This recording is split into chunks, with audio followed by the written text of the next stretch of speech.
Hello everyone, I'm here today to review the ZMax 86 microstick camera. Let's take a look at everything that it comes with first. So of course we have the camera itself. With the camera being located right on the face, we have our on and off switch, SD card slot, as well as the USB charge port right there on that right hand side for ease of access. Here we have the USB charge cable, and our manual of course. So now let's take a look at how to get it set up. So first things first, we can start by downloading the camera widget directly from our website under the user guides tab. From here, once you have that, you can get in to set your date and time, recording intervals, the full 9 yards.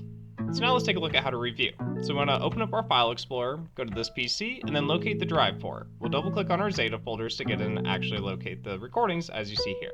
And of course from there you can download, save, delete, whatever is needed at that point. Let's go ahead and take a look at a demonstration. This is a demonstration at 10 feet.